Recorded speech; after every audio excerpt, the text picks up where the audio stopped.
धन सतगुरु तेरा ही आसरा। तो आज की एक और रूहानी वीडियो, आपकी पसंदीदा वीडियो लेकर आए हैं जो कि आपको बहुत ही पसंद आ रही है।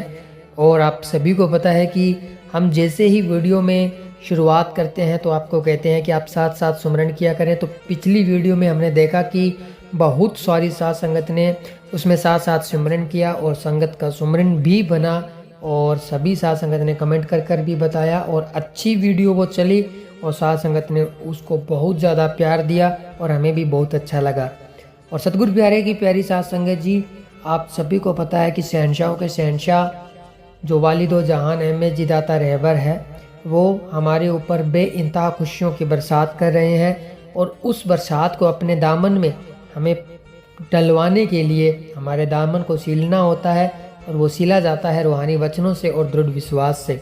तो आज की इस वीडियो में शुरुआत हम एक ऐसे रूहानी चमत्कार के साथ में करेंगे ताकि उसके बाद में जो आपको पता ही है कि जिस तरह से वीडियो हम आपके लिए बनाकर लेकर आते हैं वैसे ही चलेंगे कि ये वीडियो में जो चमत्कार हम आपको सुनाने जा रहे हैं ये एक अपने आप में बहुत ही बड़ा चमत्कार है, बहुत ही बड़ी रहमत है कि एक लड़का पूरे 6 साल के बाद में वापस आया, घर लौटा। तो ऐसा ही है कि ये रूहानी करिश्मा आपके साथ में शेयर करने वाले हैं। तो सबसे पहले आप सभी ने इस करिश्मे को सुनना है और साथ साथ सुमरन करना है। फिर आगे की हम जो रूहानी चर्चा हर बार करते हैं वीडियो के माध्यम से, जो शहनशाह जी के वचन बताते हैं, जो अपडेट आपके साथ में शेयर करते हैं और आपको कहते हैं भी साथ साथ में सुमरन करें, तो वो ज़रूर आप सभी ने अभी शुरुआत कर देनी है, सुमरन करना है ताकि आपका सुमरन भी बन जाए और रूहानी खुशियाँ भी आप लूट सकें। तो आइए सबसे पहले आपके साथ में शेयर करते हैं एक बहुत ही ज़बरदस्त रूहानी करिश्मा जो कि अपने आप में एक बेमिसाल है। तो धन सतगुरु तेरा ही आसरा, बंगीदास टहल सिंह इंसान, पुत्र श्री प्रीतम सिंह, गांव डाक खाना सुखचैन, तहसील कालांवाली, जिला सतसा से अपने अति दयालु दातार पूजनीय संत गुरमीत राम रहीम सिंह जी इंसान की अनोखी रहमत का एक अद्भुत करिश्मा ऐसे बयान करता है। मेरा बेटा उम्र पौने 9 साल को किसी अनजान व्यक्ति द्वारा धोखे से दिनांक 14 फरवरी 1991 को मार दिया गया था। उस समय मेरे वो ही एक लड़का व 2 लड़कियां थी। हमारे परिवार पर तो दुखों का पहाड़ टूट पड़ा। कुछ ना समझ में आए कि क्या करें, क्योंकि इन तीनों बच्चों के बाद मैंने अपनी पत्नी का नसबंदी का ऑपरेशन करवा दिया था। वारिस की तड़प कारण फिर हमें दोबारा ऑपरेशन खुलवाना पड़ा, परंतु फिर भी बच्चा पैदा न हुआ। बहुत सारे डॉक्टरों वैद्यों से संतान प्राप्ति के लिए दवाइयाँ ली पर औलाद प्राप्त ना हुई।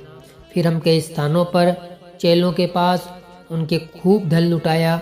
ओझों के पास गए, एक ओझे के पास तो हम 1 साल तक जाते रहे। हजारों रुपए ही उसने हमसे बटोर लिए पर निराशा के बिना हमें कुछ न मिला। लगभग 5 साल हम माता बहनों के पीछे लगकर उन पाखंडियों से अपनी जेबें खाली करवाकर सभी तरफ से थक हार कर निराश होकर घर बैठ गए और सोचों में पड़ गए कि अगर अपने कर्मों में पुत्र का सुख होता तो पहले वाला क्यों विछोड़ा देता। उस समय मेरा अकेले का ही परम पिता शाह सतनाम सिंह जी महाराज से 1972 में नाम दान लिया हुआ था, पर मैंने नाम लेकर अलमारी में रख रखा था, बल्कि मैं पिताजी के द्वारा बताए नियमों की उल्लंघना भी कर चुका था। जब इंसान ने रब अल्लाह वाहिगुरु से कोई चीज़ लेनी हो, कोई काम लेना हो तो रब को बड़ा याद करता है, ध्याता है सिर्फ स्वार्थ के लिए, पर जब कर्ज पूरी हो जाती है तो फिर भूल जाता है। इस तरह हम भी कुल मालिक को भूलकर परेशान होते रहे। फिर भी हमारे गांव की साथ संगत ने प्रेरणा दी कि तुम डेरे जाकर अपनी गलतियों की माफ़ी मांगो। फिर मैंने 1995 में पूजनीय हजूर पिताजी से अपनी गलतियों की माफ़ी ली। उसके बाद मेरी पत्नी ने भी पुत्र प्राप्ति की गर्ज में फरवरी 1996 में पूजनीय हजूर पिताजी से नाम दान प्राप्त कर लिया कि हमारा घर बस जाए। फिर हम दोनों ने नाम का पूरा सुमरन किया।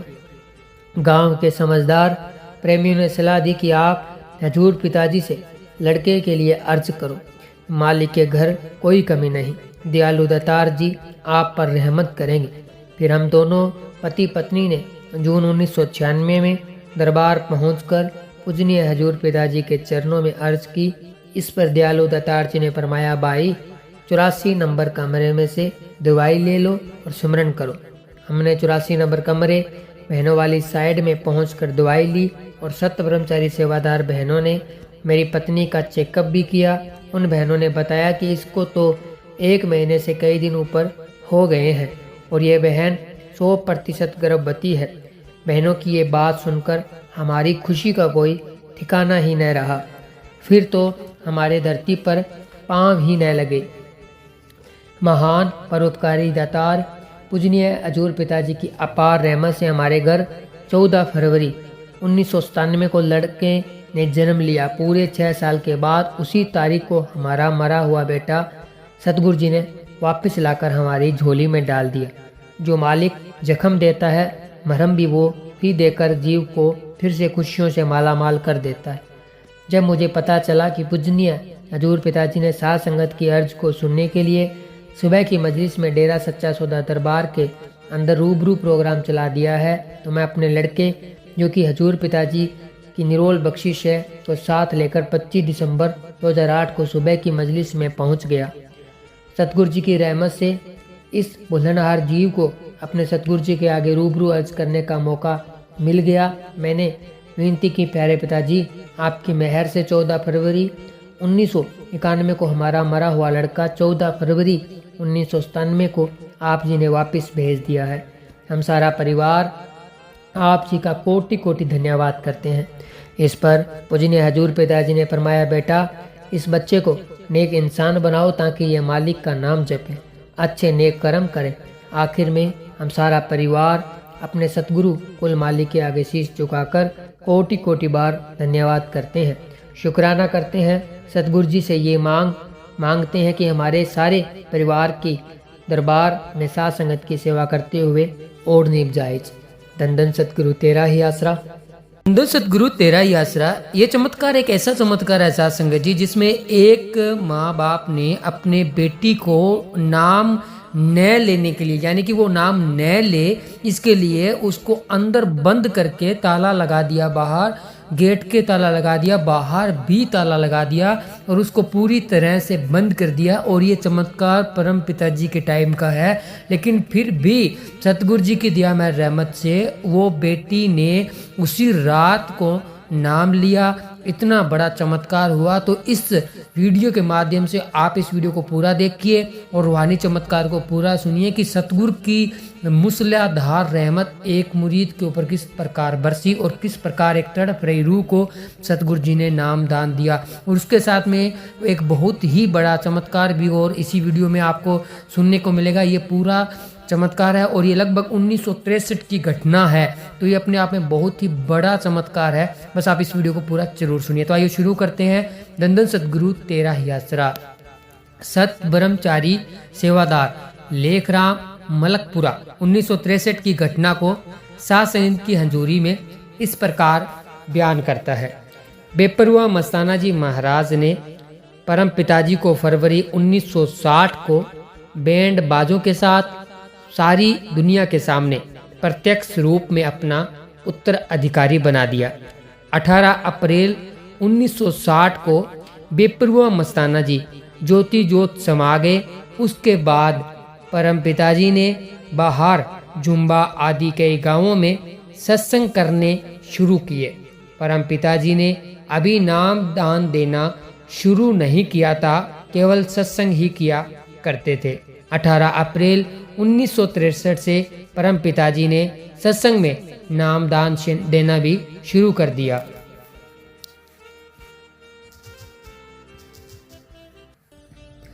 उस दिन पहली बार प्रेमी करम सिंह, चानन सिंह आदि काफी जीवों ने नामदान की प्राप्ति की। इससे अगले हफ्ते ही वालिदो जहान परम पिताजी ने हमारे गांव हरियाणा मलकपुरा का सत्संग मंजूर कर दिया। यहीं से ही कुल मालिक परम पिताजी ने गांवों के सत्संगों में भी नाम दान देना आरंभ कर दिया था। मलकपुरा गांव के सत्संग का ही यह जिक्र है। शहनशाहों के शहनशाह परम पिताजी ने मेरी सच्ची तड़प को देखते हुए बिन मांगे ही हमारे गांव का सत्संग मंजूर कर दिया। ऐसे हुआ कि 18 अप्रैल 1963 के भंडारे से 15 दिन पहले मैं, चानन सिंह व 3 और प्रेमी रात के 9 बजे घर से बाहर गली में खड़े थे। हमने सलाह की हम अपने गांव में परम पिताजी का सत्संग करवाएंगे और सेवा में बराबर का हिस्सा डालेंगे। सबसे पहले अपने गांव में केवल मैंने ही नाम ले रखा था। मेरे प्रार्थना करने पर कि हमारे गांव पर भी अपनी मेहर करो जी। इस पर परम पिताजी ने यह वचन फरमाए, बेटा तू अपने गांव में नाम चर्चा लगाया कर, इतने प्रेमी हो जाएंगे कि गिनती नहीं हो सकेगी। उसी दिन मैंने अपने गांव वालों को जाकर बताया कि परम पिताजी 7वें दिन डेरा सच्चा सौदा मौज मस्तपुरा धाम जलालाना आ रहे हैं। हम सभी वहां कुल मालिक के पवित्र चरण कमलों में हाजिर होकर सत्संग के लिए प्रार्थना करेंगे। अगले हफ्ते परम पिताजी ने जब श्री जलालाना साहिब में अपने पवित्र चरण कमल टिकाए तो मैंने उन 5 प्रेमियों को वहां चलने के लिए कहा। उनमें से एक भी प्रेमी मेरे साथ जाने को तैयार नहीं हुआ। यह देखकर मेरे दिल को बड़ी ठेस पहुंची। मैंने मालिक का नारा लगाया और उदास मन से अकेला ही श्री जलालाना साहिब चला गया। मेरे दरबार में पहुंचने से पहले ही परम पिताजी अंदर तेरावास में जा चुके थे। मुझे इस बात का बड़ा धक्का लगा और मैं अपने आप को कहने लगा कि मैं बदनसीब हूँ। इसलिए तो गांव का कोई जीव तेरे साथ में अपने आने को इसलिए तो गांव का कोई जीव तेरे साथ चलने के लिए तैयार नहीं हुआ और शायद इसी कारण से शहंशाह परम पिताजी भी तेरे गांव नहीं जाते। ऐसा कहकर मैं रो पड़ा। मेरे दिल में मालिक के प्रति वैराग्य पैदा हो गया और मैं पास ही एक ईख के खेत में जाकर मुंह ढककर फूट फूट कर रोने लगा। उधर मंडी डब्बवाली के कुछ प्रेमियों ने इकट्ठे होकर वालिदो जहान परम पिताजी से हाथ जोड़कर सत्संग के लिए विनती की। 18 अप्रैल भंडारे के सत्संग के बाद अगले हफ्ते का सत्संग उन्हें दे दिया जाए। इस पर अंतर्यामी शहंशाह जी ने फरमाया, अगले हफ्ते का सत्संग तो लेखाराम के गांव मलकपुरा का मंजूर हो चुका है। उन्होंने कहा कि मलकपुरा गांव का कोई भी प्रेमी यहाँ हाजिर तो हुआ नहीं है और न ही किसी ने सत्संग की मांग की है। इस पर कुल मालिक दयालु दत्तार जी ने फरमाया, लेखराम तो हमें एक पल भी उधर उधर नहीं होने देता। 7 दिन पहले रात को 9 बजे 5 प्रेमी आए और वह 5 मिनटों में ही सत्संग मंजूर करवा कर चले गए। बेशक जाकर देख लो, वह फला ईख के खेत में पूर्व दिशा की ओर मुंह किए बैठा रो रहा है। उनमें से एक प्रेमी मुझे देखने के लिए उसी जगह पर दबे पांव मेरे पीछे जाकर खड़ा हो गया।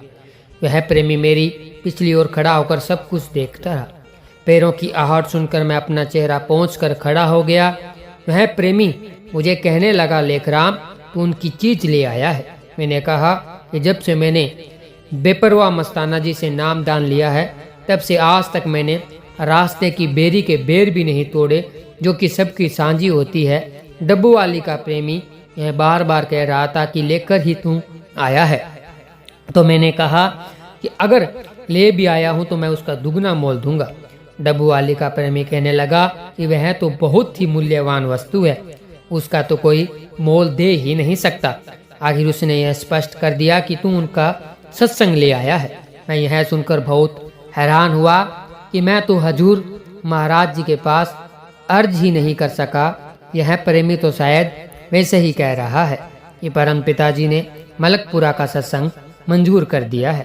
प्रेमी ने मुझे कहा कि शहंशाह परम पिताजी ने उन्हें बताया है कि मलकपुरा के 5 प्रेमी 7 दिन पहले रात को 9 बजे दरबार में आए थे और 5 मिनटों में ही सत्संग मंजूर करवा कर चले गए। क्या तुम वहां नहीं गए? इसलिए वह तुझे यह देखने आया है। यह सुनकर मुझको एक हफ्ता पहले वाली बात याद आ गई और मुझे इस बात का विश्वास हो गया कि मालिक तो हमेशा ही जीव के अंग संग रहता है, वह 1 मिनट के लिए भी उससे दूर नहीं होता। इतना सुनते ही मैं खुशी से झूमकर नाचने लगा। मैंने मालिक का लाख लाख धन्यवाद किया और अंदर दरबार में चला गया। मेरा विचार था कि वह शहंशाह जी दयाल के चरणों में हाजिर होकर सत्संग के लिए अर्ज करेगा, परंतु अंतर्यामी परम पिताजी ने सत्संग में पहुंचकर स्टेज पर विराजमान होते ही अपने पवित्र मुखारबिंद से मलकपुरा का सत्संग बोल दिया। अगले दिन सोमवार जब मैं परम पिताजी से मिलने के लिए गया तो परम पिताजी ने प्रेमी हजारा लाल को हुक्म फरमाया, लेखाराम को 1 किलो बूंदी दे दो और वह इसे अपनी चादर में बांध ले। इसके बाद उसके हिस्से का प्रसाद अलग से दे दो। मैंने परम पिताजी के पास अर्ज की, शहंशाह जी, मैं ये प्रसाद किस को जाकर दूं? तो शहंशाह परम पिताजी ने फरमाया, गांव के जो भी जीव तुझे मिले उन्हें दे देना, वह सारे ही प्रेमी बन जाएंगे। कुल मालिक जी दयाल ने अपने पहले वचनों पर फिर से पक्की मोहर लगा दी। मेरी खुशी का तो कोई ठिकाना ही न रहा। मैं इस खुशी में थोड़े समय में ही अपने गांव पहुंच गया। सबसे पहले मुझे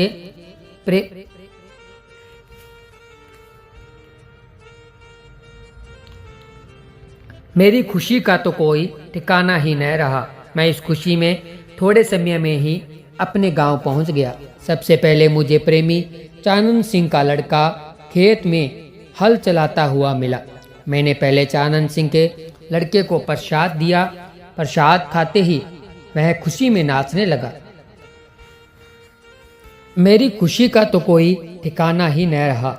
मैं इस खुशी में थोड़े समय में ही अपने गांव पहुंच गया। सबसे पहले मुझे प्रेमी चानन सिंह का लड़का खेत में मेरी खुशी का तो ठिकाना ही न रहा। मैं इस खुशी में थोड़े समय में ही अपने गांव पहुंच गया। सबसे पहले मुझे प्रेमी चानन सिंह का लड़का खेत में हल चलाता हुआ मिला। मैंने पहले चानन सिंह के लड़के को प्रसाद दिया। प्रसाद खाते ही वह खुशी में नाचने लगा और कहने लगा कि शहंशाह परम पिताजी ने समय ही दया मेहर करके अपने गांव का सत्संग मंजूर किया है। मैंने वह प्रसाद 30-40 जीवों को दिया। सतगुरु के प्रसाद में इतनी रहमत थी कि जिसने भी खाया वह मस्त होकर खुशी में नाचने लग जाता। मेरे पास जो थोड़ा सा प्रसाद बचा था वह मैंने घर जाकर अपने परिवार को दे दिया। तो प्रसाद खाकर मेरी पत्नी भी खुशी से झूम उठी और कहने लगी, बूंदी ही खावता फिरे, बाबा ने अपने घर ले आओ। भाव तू बूंदी ही खाता फिरता है, शहंशाह परम पिताजी का सत्संग क्यों नहीं मंजूर करवा लेता। सत्संग की खबर तो सारे गांव में ही फैल चुकी थी, परंतु मेरी पत्नी को अभी पता नहीं चला था। शहंशाहों के शहंशाह वालिदो जहान परम पिताजी के वचनों अनुसार दिया हुआ प्रसाद जिन 30-40 जीवों ने ग्रहण किया था वह सभी 18 अप्रैल के भंडारे पर नामदान की प्राप्ति करके प्रेमी बन गए। प्रेमी चानन सिंह व मलकपुरा के 1-2 प्रेमी मुझे कहने लगे कि 1 सप्ताह के अंदर तो कोई खास तैयारी नहीं हो सकेगी, इसलिए परम पिताजी के पास जाकर प्रार्थना करके 15 दिन का समय ले आए। उनके कहे अनुसार जब मैं अंतर्यामी कुल मालिक परम पिताजी के पास गया तो परम पिताजी ने फरमाया, भाई तुम्हारे गांव का तो सत्संग मंजूर हो ही गया है, तुम्हारा गांव भी जानते हैं और रास्ता भी, हम तो समय ही आ जाएंगे, तुम जाकर तैयारियां करो। उपरोक्त वचन सुनते ही मैं अपनी बात किए बिना ही तेरावास से नीचे उतर आया। दूसरी दफा मैं फिर वही अर्ज लेकर ऊपर तेरावास पर गया तो परम पिताजी ने यह वचन फरमाए, यह सत्संग तो तुम्हें बिन मांगे ही मिला है, ना ही तुमने मांगा और न ही हमने दिया। यह तो बेपरवाह मस्ताना जी महाराज ने दूर दरगाह से मंजूर किया है, इसमें तो 1 दिन का भी हेर फेर नहीं हो सकता। बोलियो, मालिक ने तो अपनी तैयारी आप ही करनी है, उसका फिक्र न करो। 15वें दिन तुम्हारे घर भला कौन आएगा, उस दिन तो तुम्हारे घर की दीवारों की भी खुशी गुम हो जाएगी। यह वचन सुनते ही मैं सहम सा गया और सोचने लगा कि लाजमी ही कोई न कोई घटना घटेगी। इस पर परम पिताजी ने मुझे धैर्य बंधाया व ठंडा पानी पिलाकर प्रसाद भी दिया। शहनशाह जी ने फरमाया, भाई यह रीति जो दूर से ही चली आ रही है, सबको एक न एक दिन अवश्य यहाँ से जाना है, कोई अनहोनी बात नहीं, इसलिए कुछ धैर्य से काम लो। मेरे अंदरूनी विचार अनुसार ही परम पिताजी ने फरमाया, तुम्हारा जो तिकोना मकान है उसमें हमारे ठहरने का इंतजाम करना। दरअसल मेरा भी पूरा इरादा परम पिताजी को इसी कमरे में ठहराने का था, इसलिए ही मैं परम पिताजी से आज्ञा लेना चाहता था। परम पिताजी ने सब कुछ समझा बुझाकर पूरी तसल्ली करवाकर मुझे कहा, तू जाकर अपनी तैयारी कर। सत्संग का जो निश्चित दिन था वह आ ही गया। प्रेमी चानन सिंह के नोहरे घेर में खुली जगह होने से वही इंतजाम कर लिया गया, परंतु उसमें तो बिटोड़े खड़े थे। प्रेमी चानन सिंह का विचार तो था कि गोसे उपले बाहर निकाल दें, परंतु मैंने उसे सुझाव दिया कि अगर उपले बाहर निकाल दिए गए तो माता बहनें बहुत ख्याल करेगी, क्योंकि यदि उनका 1000 रुपये का नुकसान हो जाए तो उन्हें कोई अफसोस नहीं होता, परंतु उनके उपले खराब हो जाए तो वह सहन नहीं कर सकती। मेरे सुझाव के मुताबिक उन सभी गुहारों पर सफेदी करवा दी गई तथा उस सारी जगह में इस तरीके से झंडियां लगाई गई कि सत्संग पंडाल खूब सुंदर लगने लगा। इसी तरह सारे गांव को भी झंडियों व कली के निशान लगाकर पूरी तरह सजाया गया। गांव वाले प्रेमियों को बहुत ज्यादा फिक्र था कि 5-6 दिन में यह सारा इंतजाम कैसे होगा। कुल मालिक की अपार कृपा से सारा इंतजाम हर प्रकार से बहुत ही अच्छा हुआ। गांव वालों ने इतना उत्साह व प्रेम दिखाया कि लंगर के साथ पानी की जगह दूध ही पिलाया। इस पर साथ संगत बहुत ही खुश हुई। जब साथ संगत खुश हो जाए तो मालिक अपने आप ही खुश हो जाता है। जब रात का सत्संग हुआ तो शहनशाह वाली दो जहान परम पिताजी ने मस्ती का ऐसा दौर चलाया, ऐसी रूहानी मस्ती छोड़ी कि मैं नाच उठा। इस दौरान कुल मालिक परम पिताजी ने अपने पवित्र मुखारबिंद से यह वचन फरमाए, वाह भाई वाह, पल्ले तारियां मलकपुरा सारा, इन्ना दे वड वडेरे भी तारे, इन्ना दे कुत्ते बिल्ले भी तारे। मलकपुरा वालों ने आज प्रेम का अनोखा प्रमाण दिया है। आज तक किसी समय में भी गुहारे कली नहीं हुए, परंतु मलकपुरा वालों ने दवन्नी की कली, चवन्नी की झंडिया और पानी की जगह संगत को दूध पिलाकर हमें खुश कर दिया है। भाई यह बिटोड़े ग्रंथों में लिखे जाएंगे। बस फिर क्या था। इतने वचन सुनकर सत्संग में बैठी सारी संगत खुशी एवं पूरी मस्ती में नाचने लगी। नाच उठी पहले पहल। परमपिता शाह सतनाम सिंह जी महाराज एक ही नगर में 3-3 सत्संग किया करते थे। रात के पहले सत्संग के बाद मैं परम पिताजी के लिए भोजन में परोंठे बनाकर लाया। सतगुरु दत्तार जी ने फरमाया, भाई परोंठे हमारे किस काम के, परोंठे तो वे खाएं जिन्होंने खेत में कस्सी का काम करना है। शहनशाह जी ने एक मिस्सी रोटी पक्के कचरों की चटनी के साथ में खाई और पानी का गिलास पीकर फरमाया, भाई फकीरों की तो इतनी ही खुराक होती है, यही उनका भोजन है। मेरी पत्नी के मन में बड़ी इच्छा थी कि जब पूज्य परम पिताजी हमारे घर आएंगे तो वह उन्हें दही के साथ बाजरे की खिचड़ी बनाकर खिलाएगी। उसकी यह बहुत ही तड़फ थी।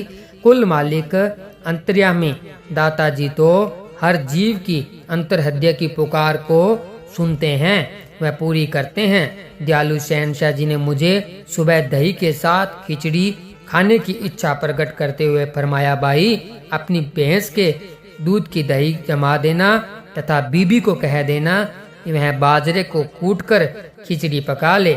हमने बहुत दिनों से खिचड़ी ही नहीं खाई, सुबह खिचड़ी खाएंगे। रात के करीब 12 बजे थे जब मेरी पत्नी को पता चला कि परम पिताजी सुबह खिचड़ी खाएंगे तो उसे पूरा चाव चढ़ गया।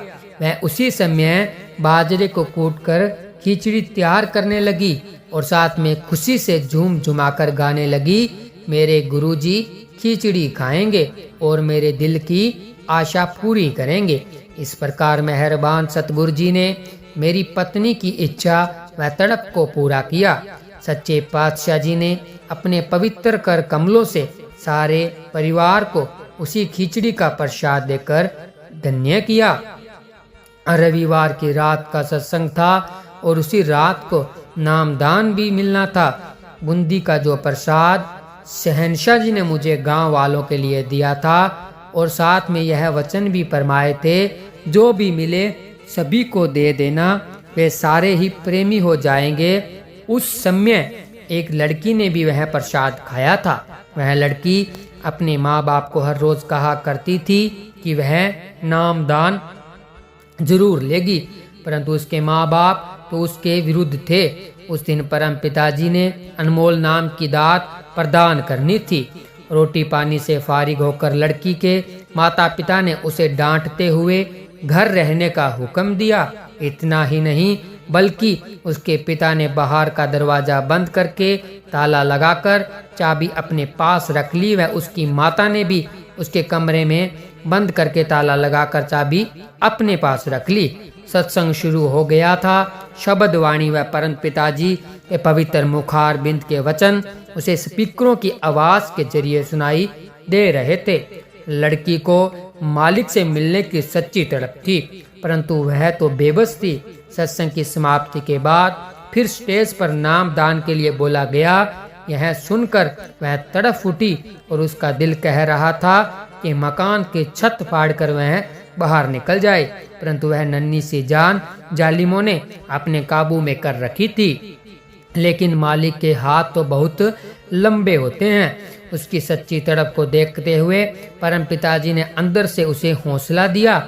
उसकी माँ गहरी नींद में सो रही थी। लड़की अपनी चारपाई से उठी और अब उसने अपनी माँ की जेब से अंदर से ताले की चाबी निकाली। वह ताला खोलकर बाहर निकली। बाहर निकलते ही उसने दरवाजा बंद करके ताला लगा दिया। बाहर आंगन का दरवाजा वह खोल न सकी, क्योंकि उस ताले की चाबी उसके पिताजी के पास थी। उस समय वह भी सो रहा था। लड़की ने आंगन से चारपाई उठाकर दीवार के साथ लगाई और दीवार पर चढ़ गई। ठीक उसी समय बाहर गली में से हम गुजर रहे थे। उसने धीरे से आवाज लगाई और हमारा सहारा लेकर नीचे उतर गई। उस बात का प्रेमियों को क्या पता था कि लड़की के माँ बाप अपनी कुंवारी कन्या को सत्संग में नहीं जाने देते। परम पिताजी की अपार दया मेहर से लड़की ने मौके पर जाकर नामदान की प्राप्ति की और उसी तरह वापस आकर अपनी चारपाई पर सो गई। मालिक ने उसके माँ का बाप को इतनी गहरी नींद में सुला दिया था कि उन्हें अपनी लड़की के न आने का पता चला न जाने का पता चला।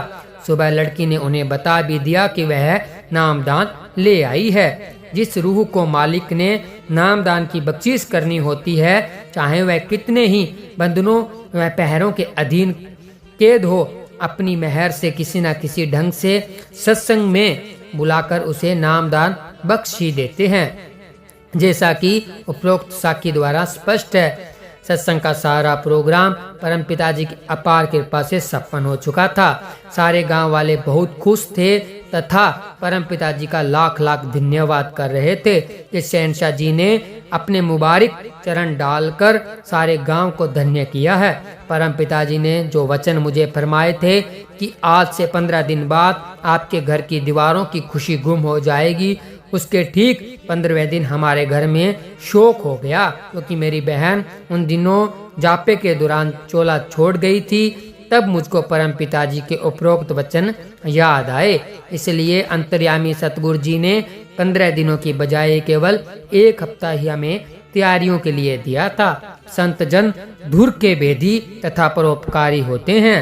वे वही बात करते हैं जो जीव के भले की होती है। अगर परम पिताजी उसी दिन ही मुझे सब कुछ बता देते तो उन सब जीवों का आकाश हो जाता। वैसे इशारे के द्वारा मुझे सब कुछ बता भी दिया था। उसी महीने दरबार के माहवारी सत्संग पर समूची साध संगत के सामने परम पिताजी ने स्टेज पर वही वचन दोहराते हुए फरमाया, भाई जिस प्रकार ठगी मारने वाले किसी आदमी को शराब पिलाकर उसे शराबी बनाकर उसका सारा सम्मान, घड़ी, कड़ा, नकदी आदि निकाल लेते हैं, उसी प्रकार मलकपुरा वालों ने दवन्नी की कली, चवन्नी की जंडिया तथा पानी के स्थान पर सात संगत को दूध पिलाकर हमें खुश करके 3 वचन करवा लिए। सर्व समार्थ्य दातार जी ने वही 3 वचन दोहराते हुए फरमाया, भाई सतगुरु के दरबार में वो तीनों वचन मंजूर हो गए हैं। इस प्रकार 2 जहान के मालिक पूज्य सतगुरु जी ने मलकपुरा गांव की संगत को अपनी अपार खुशी प्रदान की। यह सुनकर सारी साध संगत खुशी में झूम उठी तथा मैं भी, जो अपनी बहन के दुख में गमगीन था, खुशी में मगन होकर साध संगत के साथ नाचने लग गया। धन धन सतगुरु तेरा ही आसरा, धन धन सतगुरु तेरा ही आसरा। आप सभी ने इस रूहानी चमत्कार को जरूर सुनना है, क्योंकि ये चमत्कार ही ऐसा है जिसे सुनने के बाद आप खुद हैरान रह जाएंगे कि सतगुरु की दया में रहमत एक जीव के ऊपर इस प्रकार भी बरस सकती है, और आपका विश्वास भी बहुत ज़्यादा बढ़ेगा और आपका मन भी कंट्रोल में आएगा और आप भक्ति के मार्ग पर आगे बढ़ेंगे। तो साथ संगत जी, उसके बाद में हम आपको एक बहुत बड़ी अपडेट भी सुनाएंगे। तो पहले आप इस चमत्कार को सुन लीजिए, और चमत्कार समाप्ति के बाद में हम आप सभी को डेरा सच्चा सौदा से जुड़ी हुई एक बहुत बड़ी अपडेट सुनाएंगे, जिसे सुनने के बाद भी आपके चेहरे पर स्माइल और खुशियों की झलक जरूर आएगी। तो साथ संगत जी, सबसे पहले आपको एक चमत्कार सुनाते हैं जो कि बागपत यूपी से जुड़ा हुआ है। धन धन सतगुरु तेरा ही आसरा, धन धन सतगुरु तेरा ही आसरा। परम पिता शाह सतनाम सिंह जी महाराज बरनावा दरबार यूपी में पधारे हुए थे। दरबार में शाम की मजलिस लगी हुई थी तथा पूज्य परम पिताजी साथ संगत के बीच कुर्सी पर विराजमान थे। अंतर्यामी सतगुरु जी ने अचानक ही मेरा नाम लेकर अपने पास बुलाकर वचन फरमाया, शर्मा जी, जैसे तुम कहोगे हम वैसे ही मान लेंगे। कुल मालिक के इलाही वचनों को समझना आम जीव की पहुंच से बाहर है। सर्व समर्थ्य सतगुरु जी ने उपरोक्त वचनों को लगातार 3 बार अपने पवित्र मुख से दोहराया। उस समय पंडाल में मौजूद सारी संगत ने भी कुल मालिक के इन इलाही वचनों को ध्यान पूर्वक सुना। कुल मालिक के इन वचनों में छुपे हुए राज को कोई भी समझ नहीं सका। यूपी दरबार के मई व जून महीने के सत्संग कैंसिल कर दिए गए, क्योंकि उस समय अषाढ़ी का पूरा जोर था। इसके अलावा गर्म हवाएं भी चलती है, जिस कारण बहुत सख्त गर्मी पड़ती है। जून महीने में मैं अपने शहर के कुछ अन्य प्रेमियों के साथ परम पूजनीय सतगुरु जी के दर्शनों के लिए सरसा दरबार में आ गया। मेरे लिए अपने सतगुरु जी के दर्शन ही महायज्ञ तथा हज है। यदि सच्चा प्रेमी 1 महीना अपने सतगुरु जी के दर्शन न कर पाए तो उसके लिए आने वाला एक पल युगों के समान प्रतीत होता है। उस दिन बहुत अधिक गर्मी थी तथा मैं मलेरिया बुखार से पीड़ित था, जिस कारण मुझे बहुत ज़्यादा प्यास लगती थी। इसलिए मैं बार बार पानी पी रहा था, परंतु फिर भी मेरी प्यास नहीं बुझती थी। शाम की मजलिस के बाद मैं तेरावास की 4 दीवारी के अंदर सत ब्रह्मचारी सेवादार लक्ष्मण दास जी के पास बैठा हुआ था।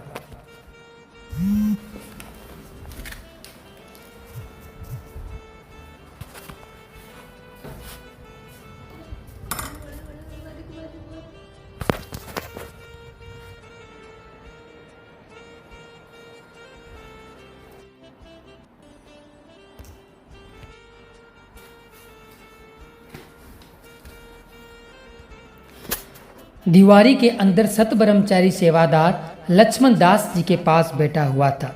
लगभग 8:30 बजे बेपरवाह अंतर्यामी सतगुरु जी ने तेरावास की खिड़की खोलकर सत ब्रह्मचारी सेवादार लक्ष्मण दास जी को अपने पास बुला लिया। मुझे भी परम पिताजी के दर्शनों का सौभाग्य प्राप्त हुआ।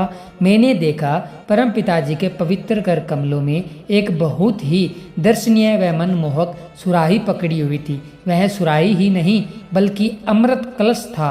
परम पिताजी ने अपने पवित्र मुख से फरमाया, ले भाई शर्मा जी, तुझे यह सुराही देते हैं, इसमें पानी भरकर रखना, वह जब प्यास लगे पी लेना। इस सुराही के ठंडे पानी से तुम्हारे शरीर का पानी खत्म नहीं होगा। कुल माली के वचनों से मुझे अत्यधिक खुशी व संतोष प्राप्त हुआ। मुझे यह भी एहसास हो गया कि मेरे ऊपर कोई खतरनाक कष्ट आने वाला है, जिसे सच्चे पातशाह जी ने अपने वचनों द्वारा टाल दिया है। अगले दिन बेपरवाह जी की आज्ञा लेकर मैं अपने गांव चला गया। घर जाकर मैंने उस सुराही से खूब पानी पिया, जो कि वास्तव में ही मेरे लिए अमृत सिद्ध हुआ। उसके दूसरे दिन बड़ौत शहर में नाम चर्चा के प्रोग्राम के बाद मेरा बुखार और तेज हो गया। मुझे बार बार प्यास लगती थी तो मैं सुराही से गिलास भरकर पानी पी लेता। तीसरे दिन करीब 12 बजे मेरी हालत बहुत ज़्यादा नाजुक हो गई। मेरी आंखों के आगे अंधेरा छाने लगा और शरीर बुरी तरह से कांपने लगा। मुझे पक्का विश्वास हो गया कि मेरा अब अंतिम समय आ गया है। इसलिए मैंने अपने बच्चों को अपनी पत्नी के हवाले करते हुए उनकी संभाल करने को कहा। मेरी उस हालत को देखकर मेरी पत्नी बहुत घबरा गई। उसने मुझे कहा वह धन धन सतगुरु तेरा ही आसरा का नारा लगाए तथा कुल मालिक पूज्य परम पिताजी से अपनी रक्षा करने के लिए प्रार्थना करे। मैंने धन धन सतगुरु तेरा ही आसरा का नारा लगाया और परम पिताजी के आगे प्रार्थना करते हुए कहा, मेरे बच्चे अभी बहुत छोटे हैं, इसलिए मैं अभी जाना नहीं चाहता। कृपया करके मुझे जीवन दान प्रदान करें। मैं अपनी आंखें बंद करके कुल मालिक परम पिताजी के आगे मन ही मन उपरोक्त प्रार्थना कर रहा था। अचानक ही मुझे अपनी आंखों के सामने बहुत तेज प्रकाश दिखाई दिया। मैंने देखा कि सर्व समार्ध्य परम पिताजी मेरे सामने खड़े हैं। परम पिताजी ने फरमाया, भाई इस समय रिक्शा मंगवाकर डॉक्टर के पास चले जाओ। बेशक उस समय मैं बेहोशी की हालत में था, लेकिन परम पिताजी के प्रत्यक्ष सुंदर दर्शनों से मुझे बहुत ही ठंडक, शांति व सुख की प्राप्ति हुई। अपने प्यारे सतगुरु जी के दर्शनों से मैंने अपने अंदर एक अजीब सी शक्ति का अनुभव किया और मैं उठकर बैठ गया। अब मैं पूरे होश में था। मैंने रिक्शा मंगवाया तथा उसमें बैठकर डॉक्टर रणवीर के पास चला गया। पूज्य पिताजी के हुक्म अनुसार मैं डॉक्टर के अस्पताल में था। मुझे बराबर उस इलाही सुराही का अमृत रूपी जल पिलाया जा रहा था। मेरा पिछला कोई कर्म ही शक्त था, जिसे परम पिताजी ने अपने वचनों द्वारा स्वयं ही सुराही के जल के बहाने काट दिया। डॉक्टर साहब ने बताया, तुझे 108 डिग्री के करीब बुखार है। इतना तेज बुखार होने पर मरीज के शरीर में से पानी बिल्कुल ही खत्म हो जाता है। उसके दिमाग की नाड़ियां फट जाती है और उसकी मृत्यु हो जाती है। इससे स्पष्ट हो जाता है कि मेरी बेपरवाह परम पिताजी ने स्वयं रक्षा की और मुझे इस प्रकार से नया जीवन प्रदान किया। उपरोक्त घटना को देखकर मुझे व अन्य प्रेमीजनों को परम दयालु कुल मालिक के उन वचनों का ख्याल आया जो परम पिताजी ने दरबार में पवित्र मुख से फरमाए थे, शर्मा जी जैसा तुम कहोगे हम वैसा ही मान लेंगे। अपना अंतिम समय नज़दीक समझकर मैंने पूज्य परम पिताजी के चरणों में जीवन दान की भीख मांगी थी। इसलिए शहंशाह जी ने अपने पवित्र मुख वचनों के अनुसार मुझे मौत के मुंह से निकाल कर नया जीवन दान दिया। सतगुरु परम पिताजी ने सुराही के जरिए मेरे शरीर का पानी खत्म नहीं होने दिया। मेरे इतने सख्त कर्मों को शहंशाह जी ने सूली से सूल बनाकर भुगतवा दिया। तिल बदे न राही घटे जो लिख दी करतार। बेशक संत महात्माओं के उपरोक्त वचन 100% सत्य में सदा अटल है, परंतु पूर्ण संत सतगुरु स्वयं ही सब कुछ करण करावन हार होते हैं। इसमें कोई शंका नहीं कि मेरा वह अंतिम समय था। अंतर्यामी परम पिताजी ने 2 महीने पहले ही मुझे मेरे उपरोक्त समय के बारे में इशारा कर दिया था तथा साथ ही वचन भी दे दिया था कि वैसा ही करेंगे और साथ ही वचन भी दे दिया था कि वह जैसा कहेंगे हम वैसा ही मान लेंगे। इस प्रकार सर्व सामर्थ्य परम पिताजी ने मेरी मृत्यु की घड़ी को अपनी अपार रहमत से टालकर मुझे एक प्रकार का नया जीवन प्रदान किया। वास्तव में मैं प्रेमी को अपने सतगुरु व पूर्ण भरोसा होना चाहिए। इस प्रकार प्रेमी कुल मालिक की तमाम बरकतों को प्राप्त कर सकता है। धन धन सतगुरु तेरा ही आसरा, धन धन सतगुरु तेरा ही आसरा।